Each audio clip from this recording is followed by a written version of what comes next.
Bonjour et bienvenue jeune guerrier. Si tu as peur des araignées, quitte cette vidéo immédiatement. Nous allons faire un unboxing de la boutique Fidibox en Belgique. Ils m'ont envoyé un super beau colis, mais comme tu peux voir, les livreurs ont fait de la M comme d'habitude. Donc ils m'ont envoyé une Fidipus que vous verrez un peu plus tard, un petit Terra Alpha pour les Fidipus avec éclairage, pour celle que j'ai reçue justement, et un grand Terra Alpha Max pour une Fidipus Bahamas que j'ai déjà.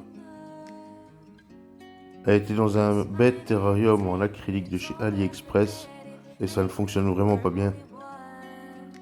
Elle va avoir quelque chose de vraiment confortable. Comme tu peux voir, ils te mettent du substrat, de la décoration, de la mousse, un pinceau et un spray pour l'eau. Franchement, c'est bien fait leur conditionnement, etc.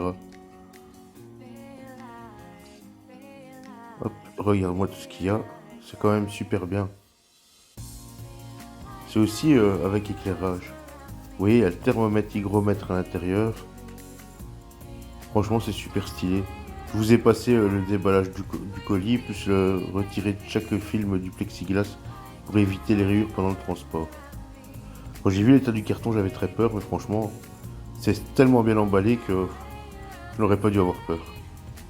Et pour le petit terreau aussi, vous avez le droit à un pinceau, un spray, de la décoration, un peu de mousse et du substrat. D'ailleurs, sur le petit terrain, j'ai oublié de le filmer, mais sur le côté, il y a une petite trappe avec une mousse pour pouvoir mettre de l'hygrométrie supplémentaire en cas de besoin. Ici, je vais vous faire découvrir la petite Fidipus.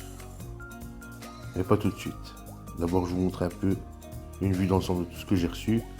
Je tiens à être transparent, ils m'ont tout envoyé gratuitement. Vous ne la verrez pas parce qu'elle est très petite, c'est encore une L4, mais c'est une Fidipus Regius Rastafari. Ou Rastafari, je ne sais pas comment ce qu'on dit. Donc maintenant, je vais commencer à aménager tous les petits terras et la mettre dedans. Comme vous pouvez voir, il y a tout dessus. Sa référence, le nom de sa maman et son stade. Ici, c'est une L4. Donc c'est encore une juvénile. Il y a même le petit conditionnement d'envoi. Franchement, je trouve ça super.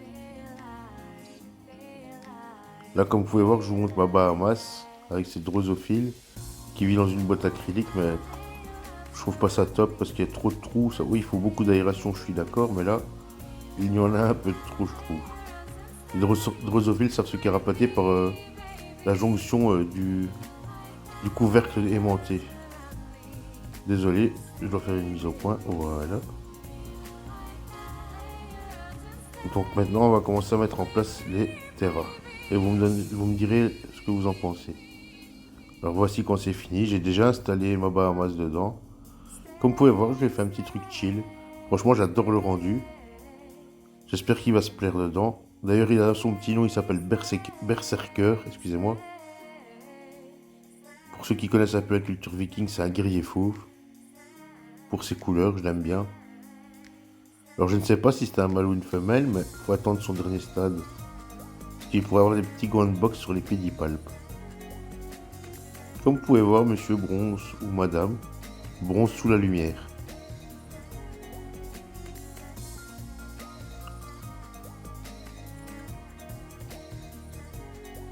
Nous allons passer au second terrain que j'ai aménagé pour la Rastafari. Regardez, aussi sympathique, je trouve franchement simple et efficace.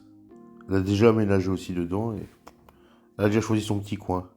D'ailleurs, je vous mets à l'épreuve que chaque personne qui commentera cette vidéo me donne un petit nom pour ma Fidipus. Parce que je ne lui ai pas encore donné de nom. D'ailleurs, restez, je vais vous présenter tous les carnets qui vous fournissent avec, etc. Franchement, c'est super bien fait. Regardez, elle est petite, hein. C'est pas évident pour faire de belles images. Mais comme on peut voir, elle est bien vigouze. C'est le plus important. Si vous regardez bien, mais je sais pas si vous le verrez à la caméra, mais de mes yeux je l'ai vu, on voit déjà des petites toiles. Donc je pense qu'elle commence déjà à tisser son hamac. Franchement, ce petit terrain est stylé avec la lumière et tout. Franchement, ça change du bête truc en acrylique que j'avais. Alors j'ai tenu vraiment à remercier Fidibox pour leur gentillesse, etc. Si vous voulez contacter sur Instagram, il n'y a pas de problème. Ils vous répondent automatiquement, etc. D'ailleurs, je vous mettrai le lien du site en description. Si un jour vous souhaitez acquérir une Fidipus. Nous allons passer au petit carnet de bord, regardez. Il y a, comme pour les chiens, les chats, un petit carnet pour suivre votre animal. C'est super bien fait, moi je trouve, c'est très bien imaginé. Il y a plein de bons conseils dedans en plus. Vous voyez, je vous parlais des grandes box sur les pédipalpes du Malp, mais là vous les voyez. Et alors vous avez même, c'est à la fin, si elle est bien nourrie ou si elle est obèse. Voilà, ici vous voyez, on a son genre Rastafari, le sexe bien défini, il y a son stade, sa référence de chez Fidibox et le nom de sa maman. Et moi j'ai mis L4, le 4 du 3, parce que le 4 du 9, excusez-moi, parce que c'est le jour de réception. Donc, cherchez-moi un nom sympa et ce sera son nom. Je regarderai celui qui a été répété le plus souvent, celui que je trouve vraiment original. Voilà, et il y a un autre carnet aussi qui vous explique ce que vous devez faire à l'arrivée, comment préparer votre terrarium, gérer l'hygrométrie, etc. Franchement, je trouve que c'est super bien fait, même pour s'en occuper au quotidien. Vous voyez, il y a vraiment tout. C'est très très complet. Alors, on se répète un peu, mais vous voyez, vous mettez encore la chose de la bonne santé, etc. C'est super. Franchement, j'ai adoré cet unboxing. Vous voyez, vous avez tous des contacts. Vous pouvez les contacter sur Instagram, sur Facebook.